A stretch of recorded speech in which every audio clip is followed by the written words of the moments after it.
nous aussi, on ne va pas s'arrêter. Bonjour, merci de votre fidélité. Voici les sommaires de ce que sera ce magazine. François Beya Kasonga, l'ex-patron super flic de la République, est transféré à la haute cour militaire. Le parquet militaire aura fini donc son travail. Finalement, nous cheminons vers un procès de cet ex-patron du Conseil national de sécurité, près de 108 jours après son interpellation par l'Agence nationale des renseignements, mais aussi son transfert au niveau de la prison centrale de Makala. Le parquet n'a pas bouclé les dossiers sans suite. Les parquets fixent l'affaire exactement. C'est comme pour dire il y a des indices sérieux de culpabilité, comme disait il n'y a pas longtemps le porte-parole du président de la République, Kasongo Omwema Yamba Yamba. On va voir ce que sera ces procès de François Beya Kasonga. Les tons restent alors très forts et même les vocabulaires également, entre le président du Sénat et celui de l'Assemblée nationale. Pas toujours des dégels, des intercelles à l'air, les torchons brillent entre Mbosso Kodiampouanga et M. Bahati Lukwebo. Mbosso qui accuse Bahati de pouvoir bloquer la décision convoquant la plénière en vue du Congrès. Bahati qui réplique hier et estime qu'il s'agit des accusations partiales pour nuire à son honneur et à sa réputation. Dans l'entretemps, le Congrès est donc bloqué, on ne sait pas avancer. Mbosso et Bahati veulent brûler le pays tout simplement parce que l'un d'entre eux veut avoir son juge à la Cour constitutionnelle. Très mauvaise nouvelle émanant de nos centres hospitaliers, Covid-19, aux résurgences des cas. C'est vrai qu'on parlait d'une crise saisonnière avec l'avènement de la saison sèche ici en République démocratique du Congo, plus particulièrement à Kinshasa. Les nouvelles ne sont pas trop bonnes. Depuis hier, on parle de plusieurs cas. Hélas, il faut faire rapidement recours aux mesures barrières. Il ne faut pas faire le relâchement. Après l'essence et le kérosène, c'est maintenant le gasoil qui se fait de plus en plus rare à la pompe. Des longues files d'attente, le spectacle est très désolant. Le gouvernement tente d'assurer, mais ne rassure toujours pas. Boudimbo Seba, mais rien de concret sur le terrain. Comme un peu le Premier ministre, mais les pétroliers, eux, accusent le gouvernement qui doit au moins 192 millions de dollars 192 millions de dollars à ces pétroliers qui ne savent plus approvisionner la République en termes de stock et de carburant. La situation, selon toujours ces pétroliers qui ont écrit au Premier ministre, ne va pas se normaliser avant la fin de la semaine. Merci de votre fidélité parce que vous avez choisi Kiosque. Eric Wemba, bonjour. Bonjour Serge. Bienvenue à vous. Merci Serge pour l'invitation. À ce stade de débat, il y a des sujets qui vous intéressent, qui ne sont pas liés. Bon, qui ne sont pas liés à un grand sujet quand même, Matungulu. Oui. Qui, vous savez, qui était de la Mouka, qui ne reconnaissait pas la victoire, mais à la grande surprise, il a été nommé au conseil d'administration de la BAD pour le compte de la République démocratique du Congo. Il vient de terminer son mandat de 3 ans. Il va être remplacé par une Congolaise de l'autre côté du fleuve. Alors quelle sera la suite pour Matungulu? Finalement, il va rejoindre la Fatisphère ou il va rejoindre la Mouka, comme Mouzit aussi a des problèmes avec Fayoulou. C'est des questions que nous nous sommes posées aujourd'hui. Ou bien à la recherche des personnes compétentes au sein du gouvernement, si on peut l'appeler, parce qu'il a fait ses preuves quand même comme ministre des Finances à l'époque de Joseph Kabila, avec la stabilité du cadre macroéconomique et consort. Donc l'information que nous avons parlé, qu'on n'a pas parlé. Donc Matungulu, son mandat, là-bas il n'y a pas de glissement. Donc 3 ans, c'est fini, à la BAD. Moi, je suis plutôt tenté de vous relancer dans cette affaire Alinguete et Tony Mwaba. Apparemment, ils vont en venir au mai un jour. Non, moi je ne pense pas qu'il faille... Pourquoi seulement? Moi je me pose la question, pourquoi seulement Tony Mwaba? Parce qu'il y a beaucoup de ministres dans le gouvernement. Pourquoi Tony Mwaba voudrait faire les problèmes de l'inspection générale son propre problème? Vous savez, la plus grande gaffe que j'ai connue, j'ai vu de Tony Mwaba, c'est d'avoir tweeté lui-même pour répondre à Gilles Alinguete. J'ai vu quand même Gilles Alinguete recevoir beaucoup de gens, des syndicalistes, des consorts. Mais pour Tony Mwaba soupçonne toujours. Donc lui, quand il s'agit de Gilles Alinguete, qui parle même avec quelqu'un, donc on en veut à lui. Donc je crois que Tony Mwaba doit faire son travail quand même. de ministre de l'EPST, laisser aussi l'IGF faire son travail. Parce que moi j'ai comme l'impression que les problèmes viennent vraiment, surtout dans l'épisode ici, où on a vu, nous tous nous avons été récits par l'IGF, les musiciens ont été récits, les syndicalistes des autres secteurs ont été récits sans que ça ne mette leur ministre. Pourquoi? Mais nous, par exemple, de la presse, nous avions été réussis. On est passé par l'Union nationale de la presse du Congo. Comment vous pouvez inviter les syndicalistes d'un secteur sans passer par leur chef? C'est ça, malheureusement. Les syndicalistes ne dépendent pas des ministres. C'est une association libérale. Les lois de la République démocratique sont claires. Les ministres n'ont pas d'injonction. Et les syndicalistes, pour se réunir, pour être invités, ils n'ont pas besoin du ministre. Ils ne sont pas membres de son cabinet. Donc Gilles Alinguet, je crois qu'il se trompe un peu. Non, j'allais dire, Tony Mwamba se trompe un peu. Il doit se calmer. Parce qu'on peut tout dire. Moi, je crois que l'affaire qui a rebondi encore des 16 millions, là, je ne sais pas, 16 millions de TENAFEP, ça continue à faire des bruits et consorts. On doit laisser l'IGF aussi faire son travail. Merci. Il faut laisser les contrôles, être à l'aise, même si on vient me contrôler. Moi, je crois que Tony Mwamba s'agite beaucoup, même. Merci, Eric Mwamba. Allez, deuxième invité, Mike Gardi-Diana. Bonjour, Mike. Bonjour, Serge Kapon. Bienvenue à vous. Hein. Merci. Pour vous, c'est les Diana fils ou les Diana Saint-Esprit? En tout cas, il vit sa vie, je vis la mienne. Donc, merci beaucoup. Chacun vit de son côté, chacun est responsable de sa vie et de sa petite famille. Bienvenue. Ici, on est confrères, donc je crois qu'on ne parlera pas en dehors de l'antenne. J'espère que Diana Père va pouvoir nous rejoindre d'un moment à l'autre. Un mot à placer? Oui, un mot à placer parce que je veux revenir également sur ce que Eric Mwamba vient de dire. Je crois qu'à un certain moment de la vie, l'obstination n'a jamais été une très bonne chose. Je crois qu'à ce stade ici, personne ne pourra interdire à l'IGF de faire son travail, qui du reste, je l'ai toujours dit, sur le plan dissuasif, a fait un travail quand même remarquable au chef de différents politiques. Mais techniquement, dans le fond, il y a beaucoup de choses à redire sur ce travail-là.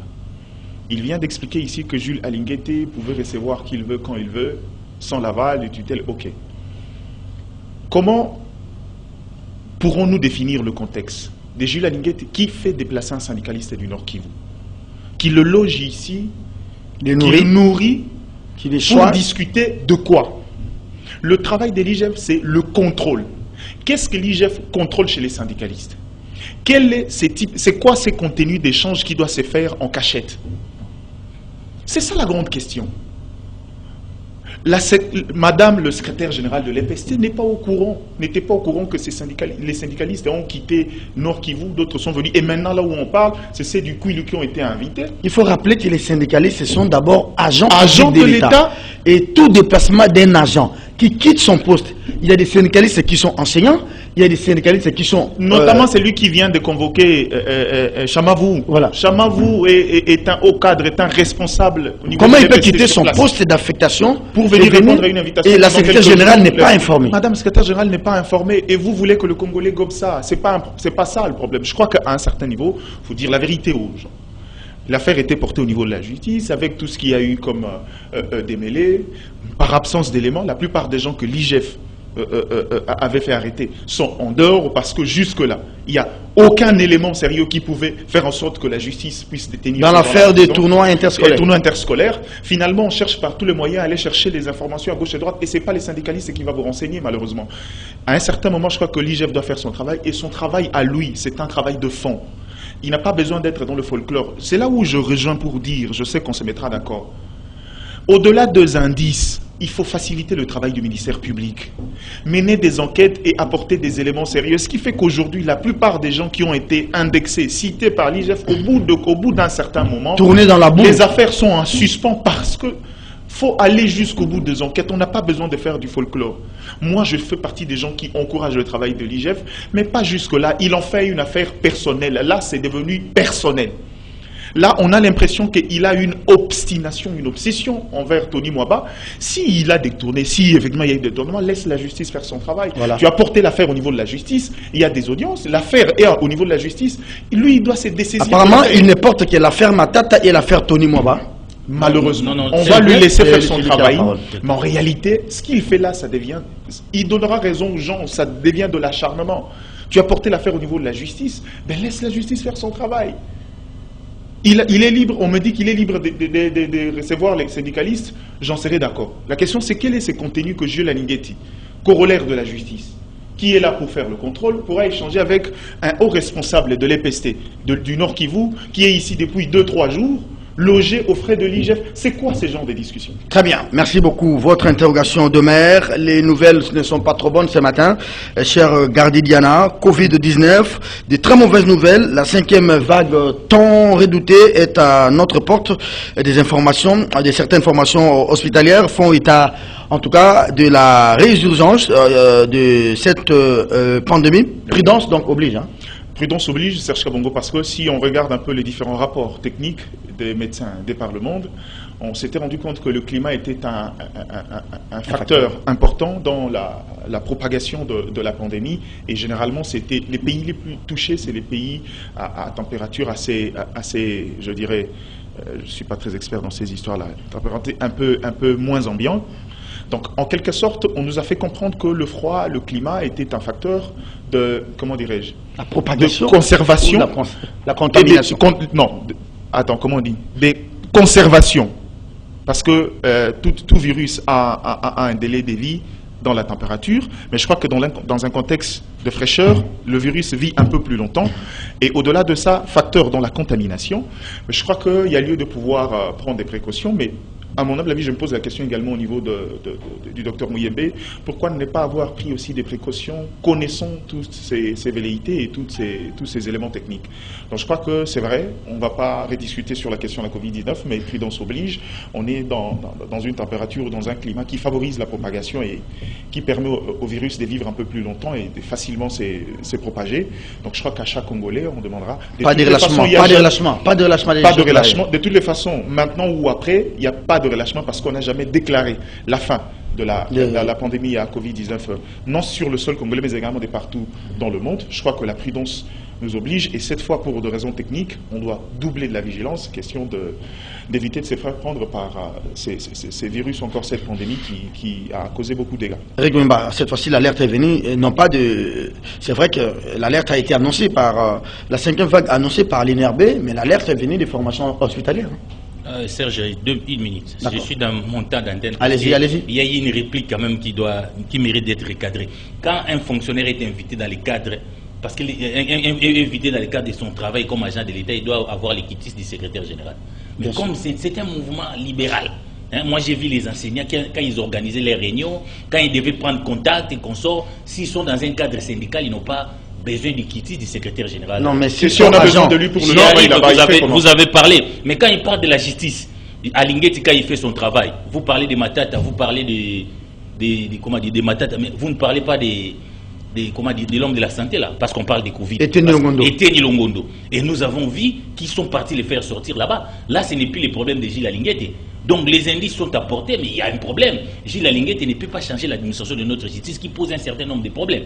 Donc là, il ne faut pas condamner. On a vu des pressions politiques. Comment quelqu'un qui a volé, qui a accusé des détournements, quand il sort, on va les voir, il met des signes de victoire, les combattants vont les chercher. Alors là, c'est le problème de Gilles Alinguete. Merci beaucoup. Donc je crois que ça doit être aussi clair.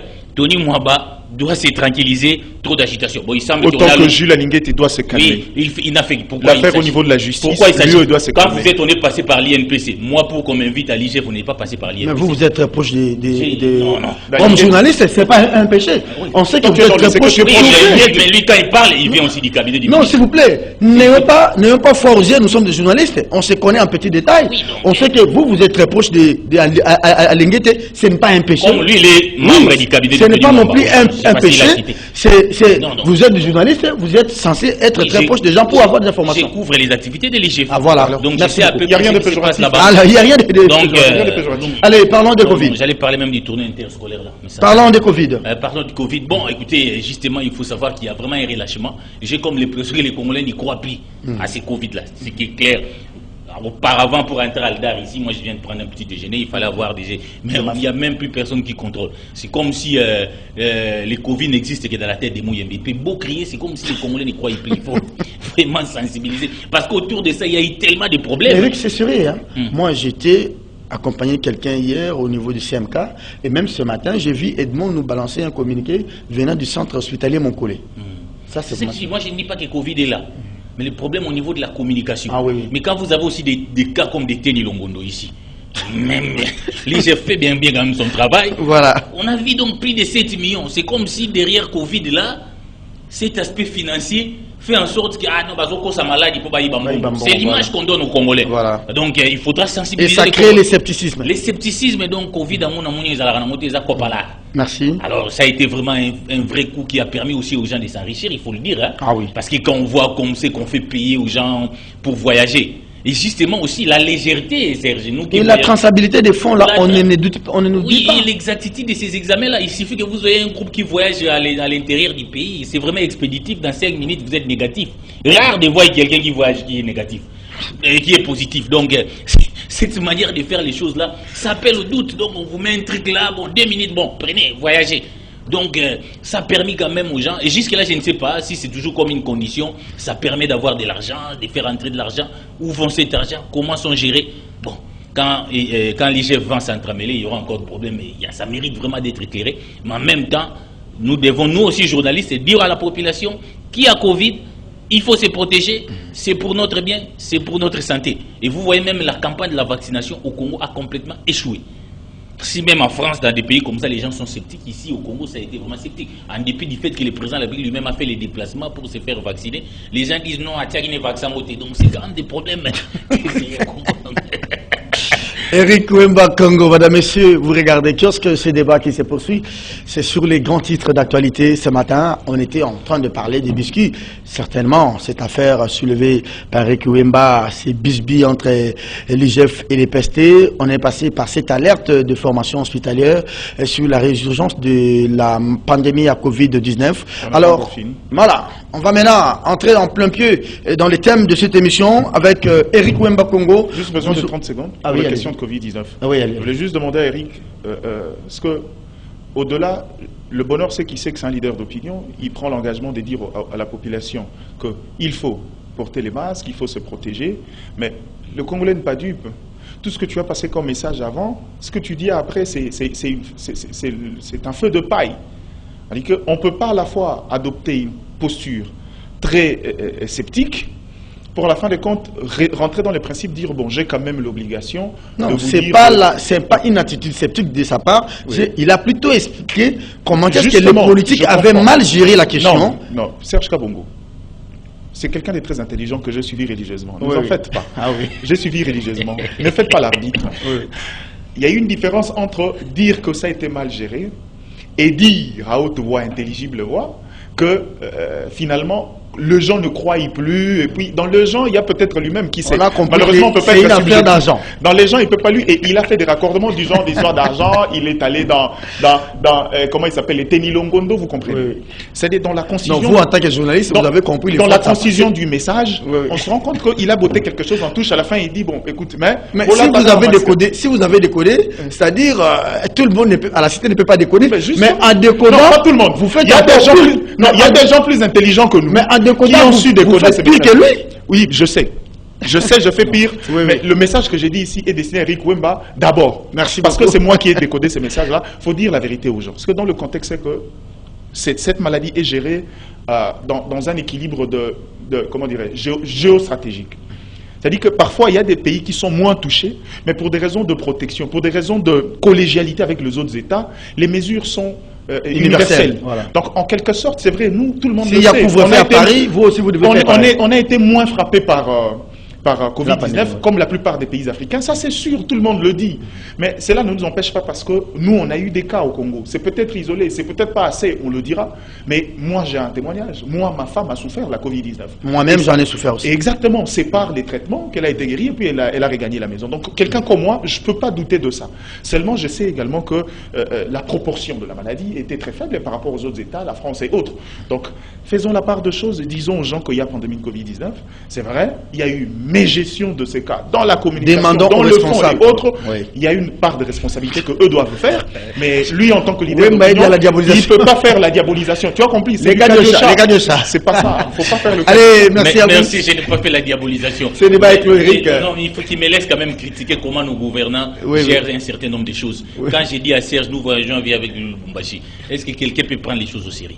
Merci C'est beaucoup. qu'on fait ces examens-là. Eric Wemba, Entre nous, allez. dans 10 minutes, on vous dit, il y a même aujourd'hui des gens qui ne font même pas ces tests-là, on Eric, leur donne. Là, Eric vous Wemba. faites la critique, c'est logique, mais Eric pas dans le Wemba, cas de Chad, non. je peux vous faire un petit témoignage, des témoignages vrais. Il n'y a pas qu'au Congo. J'ai mon grand frère, l'aîné de la famille, qui est rentré de Paris il y a 2 semaines, jour pour jour, qui n'a pas passé les tests Covid, mais avec des manœuvres au niveau de Roissy. Il a fait je ne sais pas moi quoi, et il vient, il passe l'avion, il est checké, ok, il vient, il m'a dit, mais Serge, ce que je t'ai dit, c'est mon grand frère. Oui, mais Donc, ce n'est pas qui que ne au sait pas Congo. que depuis la crise russo-ukrainienne, que Covid-19 a été mise au placard. On en parle même presque plus. Allez, Eric Wemba, affaire François Beya Kasonga, finalement, elle sera fixée, hein, le parquet a fini le travail. Bon, nous voulons voir ces procès parce qu'il y a quand même des choses qui nous inquiètent dans ces procès. Pour François Beya, je ne sais pas qui sont ses complices au niveau de l'armée. On en saura, on en saura. Mais jusque-là, il n'y a aucun général qui a été interpellé, à moins qu'on nous dise que François Beya était un Superman qui a fait le coup d'état. Bon, que la justice soit faite, mais qui peut croire après, avec tout ce qui s'est passé avec Vital Kamerhe, vous savez, beaucoup de gens n'y croient plus à cette justice. Entre nous, on ne sait pas. Ici, on parle de la justice militaire. Hein. Non, même si c'est la justice, c'est la justice militaire, donc c'est-à-dire le problème, la justice militaire, aussi bien civile, doit être indépendante. Non, on dit, semble-t-il, que la justice militaire, il y a du suré que chez nous. Ah non, j'ai suivi les procès chez BA. Quand vous dites la justice militaire, non, c'est la même chose, il y a toujours de l'influence de la politique. Hein. On a amené toutes les preuves à l'époque, moi j'étais là pour qu'on interpelle John Numbi. Mais tellement que sur le plan politique, il ne fallait pas l'interpeller, on ne l'a jamais touché. Hein. Plus tard, il a même été promis. Donc il ne faut pas exempter quand on parle de la justice est malade partout. Alors nous nous inquiétons si ces procès sera équitable, parce que les prémices sont fausses. Rien n'est justifié qu'on garde un Congolais. Pendant plus de 108 jours. Non, d'abord, plus de 50 jours, même si Mouya est allé justifier ça. J'ai vu quand même Olengankoy, même si les scènes, ça n'existait pas, qui nous dit, parce que là, ça remet en cause les vœux exprimés par Tshisekedi, les promesses de Tshisekedi d'un état de droit. Olengankoy, dans son rapport, que nous allons publier depuis un moment là dans notre média, parle du retour de ces prisons de clandestinité. Or, quand Tshisekedi est venu, il avait donné un bon signal en fermant cela. Maintenant, aujourd'hui, on signale que les gens sont de plus en plus arrêtés. Mais le cas de François Beya a remis en cause pratiquement, a mis en nuit que l'état de droit là n'est que de la poudresier. Rien ne justifie qu'on mette un Congolais, même s'il a accusé des présomptions d'innocence, dans un cachot pendant plus de 50 jours. Autant il a des indices sérieux, autant il doit bénéficier de la présomption de l'innocence parce que nous voulons instaurer un état de droit. Donc il y a eu quand même des problèmes. Et la manière même où il a été arrêté, on a vu les anges de la nerf descendre et les pendre. Alors est-ce vraiment des indices sérieux de la sécurité de l'État ou une guerre des palais? Nous voulons voir ces procès et nous aurons notre clair. Nous avons des inquiétudes quant à ce que ces procès soient vraiment équitables. Oui, j'ai suivi ce collectif dit Free for François Beya s'inquiéter quant à l'indépendance même de la justice. Ce collectif dit que pour une décision, c'est la justice qui doit d'abord se référer au président de la République. Ça, c'est approuvé. Mais le fait tout simplement, comme journaliste, pour les parquets de pouvoir fixer l'affaire au niveau de la haute cour militaire, c'est qu'il y a des indices sérieux. Oui, bon, on a aussi fixé certains problèmes ici, mais vous voyez aujourd'hui, personne n'y croit parce qu'il y a quand même un procès. Il y a un procès pilote dans ces pays. On appelle les procès de 100 jours. On dit que les tombeaux est vite. Tout le monde est sorti. Mais finalement, on a mobilisé un montagne, c'est l'état des droits. Bon, peut-être pour des circonstances là, on l'a arrêté. Mais peut-être quand on aura besoin de François Beya, même si on les condamne, on va encore la quitter. Donc plus personne n'y croit à cette justice. Donc sur ce chantier-là, le président le plus à une année de la fin de son mandat, il y a vraiment des soucis. Et tout ce que nous pouvons souhaiter, que la justice soit faite. S'il est innocent, ce n'est pas vraiment Kakato ou Kakaka, même si on a trouvé qu'il n'y a rien. Mais comme on l'a déjà arrêté, on a déjà montré au monde qu'il s'agissait d'un coup d'État, si nous les libérons, on ne doit pas aller faire les choses de cette façon-là. Parce que mon inquiétude, il n'y a aucun général.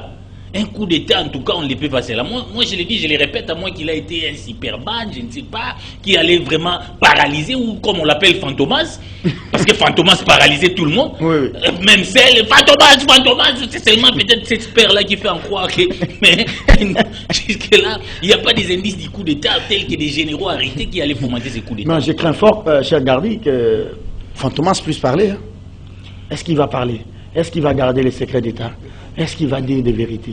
Eric, Serge Kabongo, la question c'est que quand on parle de François Beya, c'est beaucoup d'années d'expérience et d'expertise. Voilà. Je ne pense pas que François Beya sera dans les émotions. Il sait quelles sont les limites de ses droits, de ses devoirs, il sait également quels sont les principes qu'il élit, lui, à ses métiers qu'il chérit tant et qu'il exerce depuis 2 années. Il n'a que ça, il n'a eu que ça toute sa Donc carrière. la crainte que François Beya fasse preuve de quelqu'un de moins professionnel, je ne peux jamais douter de lui. Même s'il est humain, ça peut arriver. Mais les probabilités sont très faibles. Donc la question n'est pas de dire des histoires, non. Mais s'il s'est dit, ben, je me sens innocent, c'est une cabale, un complot, alors j'ouvre la boîte à Pandore. Vous savez, c'est pourquoi ailleurs, comme d'ailleurs ici, quand on entre dans ces services-là, quand on accède aux secrets d'État, c'est des métiers à vie, on ne sort pas, on ne sort plus. Et je crois que François Beya connaît les limites de l'exercice de ces métiers, et surtout pour un haut responsable comme lui. Mais laissez-moi revenir sur un peu le déroulé de la chose. Mettons-nous d'accord qu'on parle des indices sérieux sur la menace, c'est-à-dire sur les questions de sûreté de l'État. Oui. Serge Kabongo, je mettrai tout le monde à défi ici, si quelqu'un peut me citer les quelques fois où il y a eu des soupçons ou encore des allégations prenant les deux côtés de choses dans ce sens-là, je ne suis pas sûr qu'on a tenu le même langage et les choses se sont déroulées dans le cadre tel que nous le souhaitons. Posez la question à François Beya, il vous dira, quand il y a des questions de sûreté de l'État, à la fois pour la protection de la personne incriminée, il est parfois préférable de mettre des côtés pour éviter soit les règlements de compte dans les crises de pouvoir qu'il y a aujourd'hui.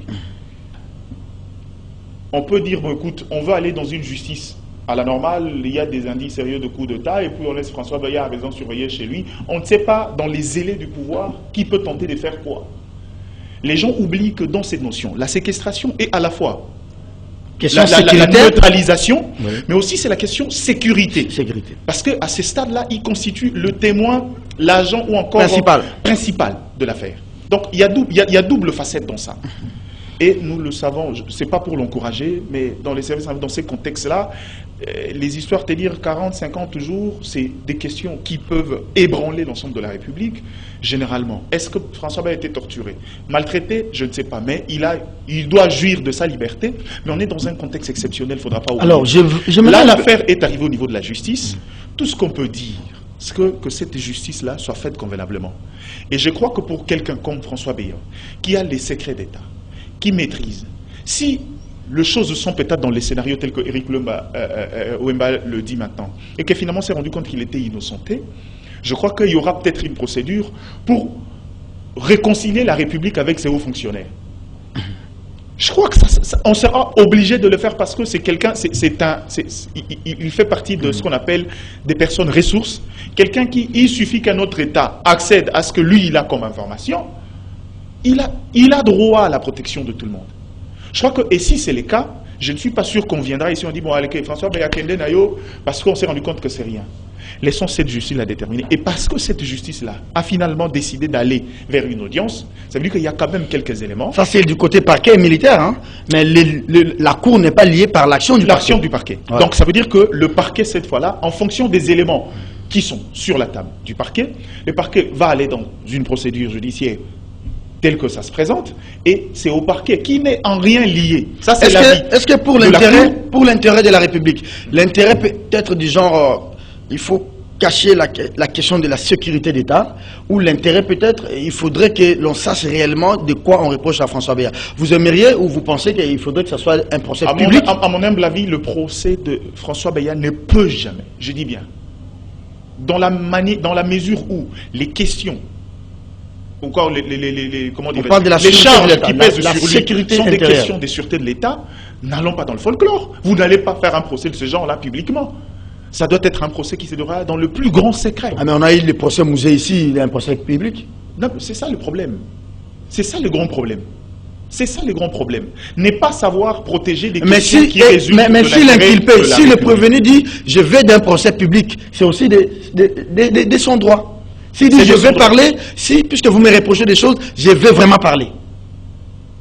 Ça, c'est à la limite de ce droit. Seule la justice pourra déterminer. Mais j'aime pas prendre part ou encore dire de choses qui ne sont pas de mes compétences. Merci. Donc, en quelque sorte, aujourd'hui, si François Beya estime... Non, nous réfléchissons à haute voix. On réfléchit à haute voix. Si François Beya estime qu'il y a un coût politique dans le procès et que pour se protéger, lui, il va falloir un procès public. Il doit prendre l'opinion à témoin. Oui. Mais je vais également rappeler à l'équipe François Beya, peut-être à son collectif d'avocats, qu'Améré a presque pensé la même chose. Mais la justice ne va pas forcément toujours de ton côté. Donc, en quelque sorte, je me dis, pour des questions de sûreté de l'État, ça peut être aussi un élément. Non, le problème, est-ce que c'est avec la justice ou bien c'est avec l'opinion aussi? Non, mais la question, c'est que dans ça, quel est l'avis de l'opinion et quelle est l'incidence de l'opinion dans le déroulé de cette procédure? Je ne pense pas qu'il y a grand-chose. Il ne faudra pas oublier que cette justice-là n'est pas une justice qui doit se dire en fonction de la pression de l'opinion publique. Donc la justice doit dire, dire les droits. Alors, est-ce que la justice doit dire les droits quand il s'agit d'un procès fermé, ou bien la justice doit dire les droits parce qu'il faut... Fermé ou public, voilà. La justice fait son travail. Voilà. Maintenant, tout dépend de la qualité, c'est-à-dire le caractère secret des informations qui seront débattues au cours de ces procès. Très bien. Merci beaucoup. À vous. J'allais quand même... ajouter un mot. Écoutez, nous avons voulu un état de droit. Rien ne justifie, en tout cas, semble-t-il, on pouvait l'assigner aussi en résidence. On l'a détenu. Si vous pensez les protéger, mais nous avons vu une photo authentique sortie de l'ANER où on l'a montré. Ça, c'est protéger quelqu'un qui a servi la République, qui a été formé dans des grandes écoles par l'argent des CP alors qu'il bénéficie de la présomption de l'innocence. Une photo qui est sortie de l'ANER. Pourtant, il y a présomption qui peut être Eric. Oui, aussi, mais puisque la détention... Ça fait partie la détention est une exception dans un état de droit. Oui, ça c'est vrai. Parce que sa culpabilité n'est pas rendue. Mais je dis seulement, vous les détenez pendant 50 jours, en violation de la loi. Parce que la loi ne dit pas parce que vous êtes sûreté de l'État que vous devez être 50 jours. En même temps, il y a des photos qui sortent de l'ANER montrant François Beya complètement en train de dormir. Et nous avons vu les images là. Ça scandalise. Et ça donnait vraiment... Premier jour. Non, mais comment c'est sorti? Mais c'était d'ailleurs... communicationnellement parlant, c'était pour les tuer sur le plan de l'opinion. Moralement, et puis on se pose la question. Peut-être. Oui, mais on pas se pose forcément. la question. Peut-être. Une guerre des palais. Donc je crois que quand même François Beya a joué un rôle pour permettre, a joué un rôle très important dans la coalition FCC Cash comme conseiller en sécurité. Nous savons même pour la Cour constitutionnelle là, on sait les rôles qu'il a joué. Est-ce que c'est ce que ça veut dire quand on a servi un régime à un moment donné, la révolution de ses propres enfants?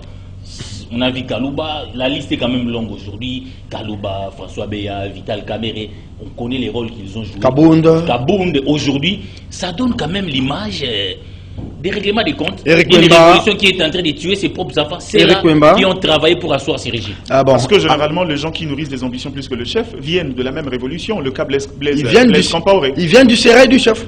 Blaise Compaoré. On a dit ça de Vital hier aussi. Hein. On a dit ça, oui. De Katumbi aussi. Hein. On a dit ça de Vital. On a dit ça de Kamerhe. Il y a des cas de part et d'autre. Il y a aussi la plupart de coups qui tuent les révolutions proviennent aussi des enfants de la révolution. Je vais faire quand il y a une question de sûreté, je vais faire comme un musicien pour conclure. Luka Moubalio a coupé la base à Moussana au divorce. Kamerhe, Kabila, Katumbi, François Beya, Kalouba. Bon, ça c'est un argument politique. Moubalio a coupé la moitié à Moussana au divorce. Ça c'est un argument politique. Vous ferez un bon musicien, hein, Eric Wemba. Les exemples des gardés ici sont légion. Hein. Regardez en Guinée, Doumbouya, c'est qui? Il y en a plein. Quelqu'un proche. Regardez en RCA, c'est qui? C'est un ancien général qui monte un coup d'État contre François Bozizé, ou soit Bozizé, chef d'état-major, qui monte un coup d'État contre Ange Félix Patassé. Donc ça vient toujours dans les séries. On sent qu'il y a un membre de l'armée et une gente. François Beya était avec qui? Les gaz à la pompe, il n'y en a pas.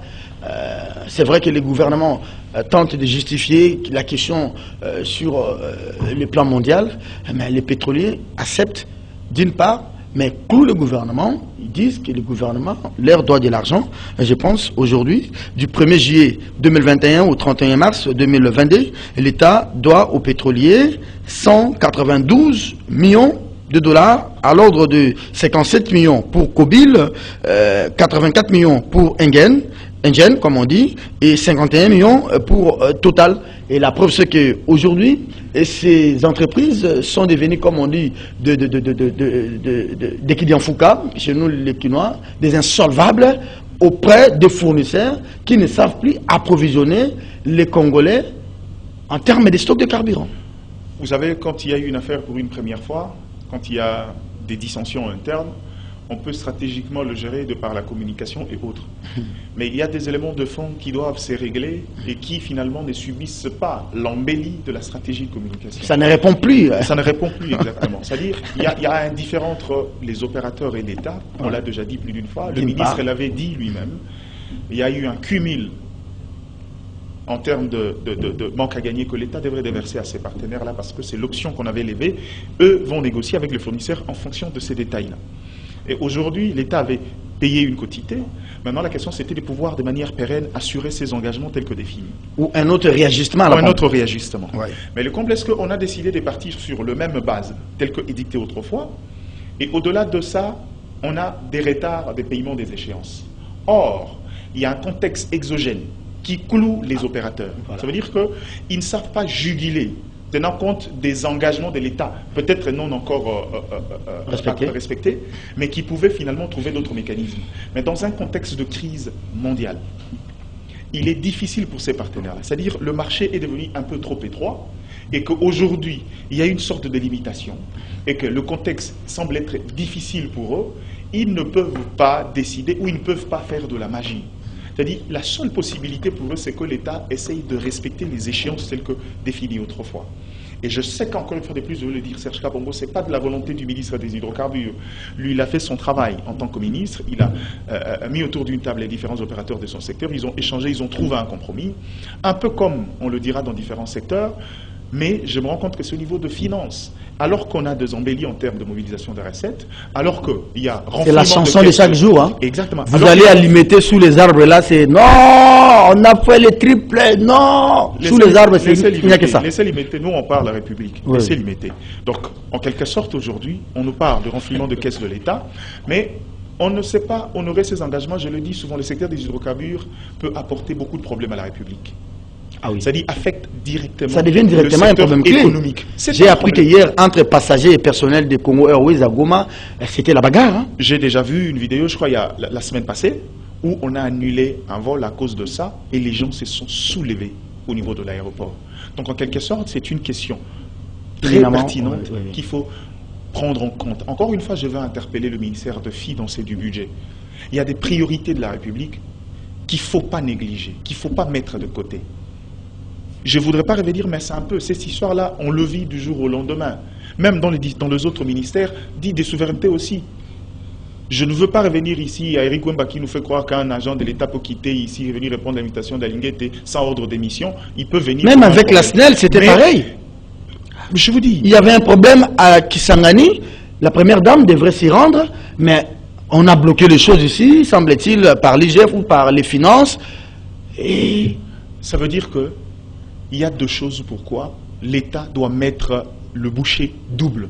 La question du carburant, je rappelle encore, c'est une question à plusieurs ramifications qui va affecter les tissus économiques congolais, qui va affecter également l'équilibre social.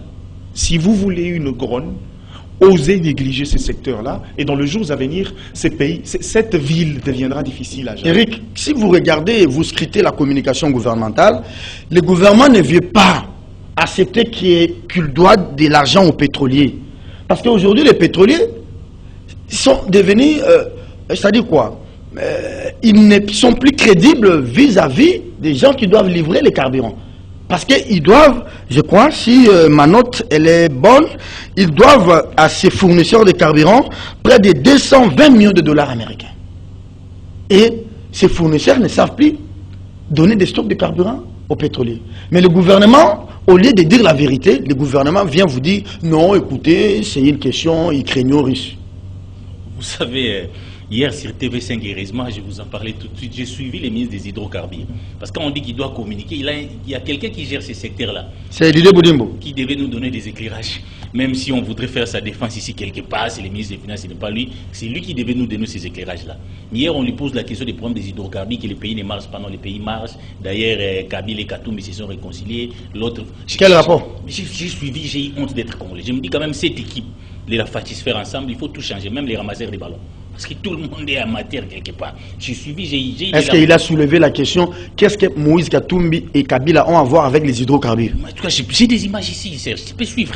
Non, vous allez me donner ces images parce que j'ai rejoint mon lit à 19h hier. Je vais vérifier et revenir confirmer ou infirmer ça. Vous allez suivre, même les gens se sont dit, mais monsieur, il y a le problème des hydrocarbures. Toi, c'est le problème des réconciliations du Katanga. À quoi est-ce que ça te concerne? Non, nous sommes dans une situation, vous savez, les lois économiques sont impitoyables. Vous le savez. Nous sommes dans une situation où l'État était habitué à donner l'argent, à s'y payer. Mais aujourd'hui, je crois que l'État... nous sommes dans une situation, j'ai dit, vous savez, quand vous avez deuil, les gens viennent cotiser. Non, Serge a perdu un parent, ou Eric a perdu son père, les gens lui donnent l'argent. Mais ça peut vous donner l'illusion que vous êtes devenu riche. Non. Mais après les deuils, les problèmes reviennent. Oui. Nous étions pendant la période de Covid ici. Mais faudrait-il entendre que cet argent arrive? Il y a des gens qui récoltent l'argent pour le deuil de quelqu'un, mais qui détournent ça encore. Oui, non, on vous donne l'argent du deuil. Oui, allez-y. C'est la situation de la RDC, en quelque sorte. Oui. Vous savez qu'il y a eu la crise Covid ici au Congo. Et le monde entier a estimé que parce qu'il y a crise, il fallait aider le pays membre. On nous a donné des fonds Covid ici. Mais le gouvernement en a fait une prouesse. C'est l'argent des Matanga là. Oui. Cet argent des Matanga qu'on nous a donné. Non, réserve d'échange, réserve d'échange. Maintenant, Matanga est Sili. Maintenant, ils doivent nous montrer comment ils doivent faire face aux problèmes. Parce que quand on parle là, il faut que l'État n'a pas que les problèmes des hydrocarbures. L'État a plusieurs problèmes. Je comprends, les ministres des Finances débattent de plusieurs priorités. Oui. Mais peut-être la cagnotte est petite. Tout ça, c'est quoi? C'est la résultante. Vous savez, Mobutu a pris les pouvoirs dans un contexte où il y avait la guerre du Vietnam. On avait besoin de nos matières premières. Il a connu une croissance économique ici, mais on n'a pas diversifié notre économie. Nous sommes restés, nous sommes dépendants jusqu'à aujourd'hui. Donc les matières premières là, c'est ce qui supporte pratiquement tout. Même l'achat des costumes de certains qui autrefois s'habillaient avec des costumes Galerie Mongo, depuis qu'ils sont au pouvoir, vous voyez comment ils s'habillent. Des ministres qui achètent des parcelles. Mais tout ça vient de nos minéraux. On n'a pas pu diversifier notre économie. Nous sommes restés au niveau de l'économie de la cueillette. C'est que moi j'appelle une croissance procyclique. Donc vous sortez, vous voyez des légumes en train de pousser chez vous, vous mangez. Les jours où les gens viennent acheter nos matières premières, c'est ces jours-là que nous sommes bien. Quand ça baisse, ça nous impacte. Mais comment faisons-nous quand ces matières premières sont là pour diversifier notre économie, pour faire face à tous ces problèmes des hydrocarbures? Parce qu'ici, ils disent non, 22h, ils vont fermer les stations. Demain, ça sera à 18h. Les vrais problèmes, Serge, et qu'il faut la vérité des prix. L'État n'est plus en mesure de prendre en charge la subvention. L'État est dépassé. Trop de gabégie aussi, parce qu'en même temps, on a doublé les salaires des gens. Il y a des vocables très forts entre les deux. Hein? Non, ça, c'est là, montre quand je dis que l'État des droits. Parce que vous savez, nous parlons de la séparation des pouvoirs nous laissés par Montesquieu. Quand le législateur a construit la loi sur la Cour constitutionnelle, je parle de quelqu'un que je connais, ça devait être les garants de l'indépendance de la justice. Un dernier rempart. Un dernier rempart. Mais ces membres qui viennent là-bas, ça se passe déjà par des disputes. On a même mis les tirages au sort qu'on a violés. Mina, vous l'avez violé avec Boukana. Les Tshisekedi viennent, les violent pour placer Kalouba. On les sort par un tirage au sort de morts qui étaient déjà connus en avance. Et tout ça, c'est les conséquences. Mais pourquoi on veut être là? Pourquoi on veut être là? Comme quelqu'un comme Bahati, la politique pour lui, c'est un business politique. Oui. Lui, il voit plus l'aspect salaire.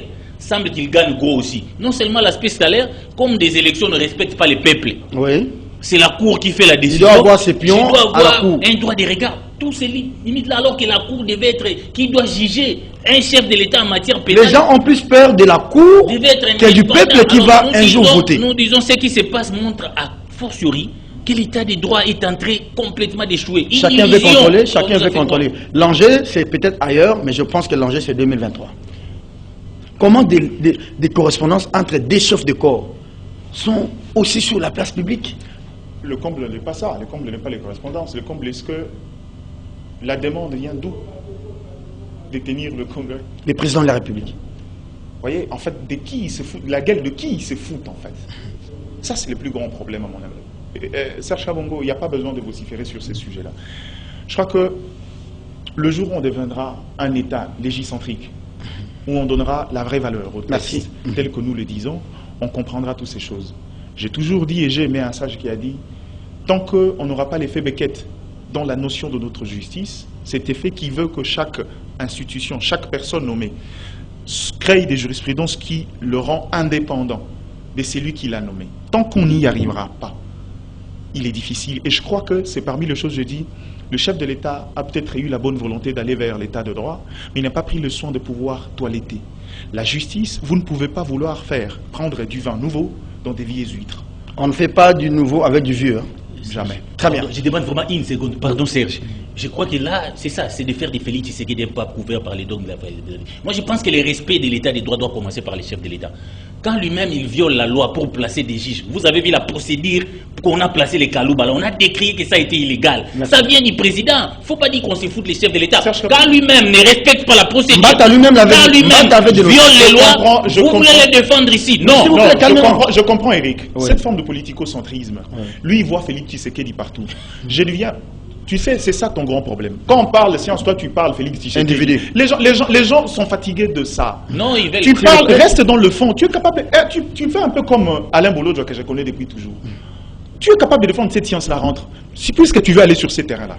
Je te donne un exemple pour corriger un truc que ton mentor a dit. A parlé de le remplacement de 2018. Le remplacement de 2018. Pourquoi il ne devait pas avoir tirage? On va couper. Parce qu'il y a eu un décès et 2 démissions parce qu'il y a eu une incompréhension avec les autres, les 2 juges ont décidé de C'était partir. illégal. Quand il y a absence, vous voulez qu'on organise un tirage au sort où il y a déjà des vides dans chaque composante? Non, mais la loi ne dit pas ça. La loi n'a pas dit ça. Non, doucement. Doucement. Allez, on va poursuivre. On tire au sort. On tire au sort. On va poursuivre. raciste. On va poursuivre. On va On poursuivre. tire au sort. On va poursuivre. Non, attends, s'il vous plaît. On va poursuivre les Laissez-moi débats. finir. On va poursuivre ces débats. Quand vous voulez Merci. parler de la science, parle la science. Évite, si tu as Merci, un problème avec Lukwemba. Félix Tshisekedi, tu as attaque-toi aussi un problème avec ces sangs qui avec ses s'appellent mon mentor. communicateurs. Merci beaucoup. On Allez, parle de science. allez, est-ce qu'on peut Parlons science. Est-ce qu'on peut se calmer? Il a mal parlé en dernière minute. Est-ce qu'on peut Non, se Serge calmer? t'a recadré. S'il vous plaît, est-ce qu'on Serge peut ne se m'a pas calmer? recadré. Est-ce qu'on peut se calmer? Allez, merci beaucoup à vous. C'était un débat. Autant que ton mentor Ça va se se trompe. terminer comme ça a commencé. Hein. Cette histoire ne commencera ni à kiosque, ni encore sur d'autres plateaux de télévision. Merci à Mike Gardi Diana, mon ami de tous Faut les dire à temps son et de maître. tous les jours. Merci à Eric Wemba. Prenez rendez-vous avec kiosque. Et à lui. 9h30 demain. C'est On va par parler la tête que économie. les poissons commencent à Au pourrir. revoir. Hein?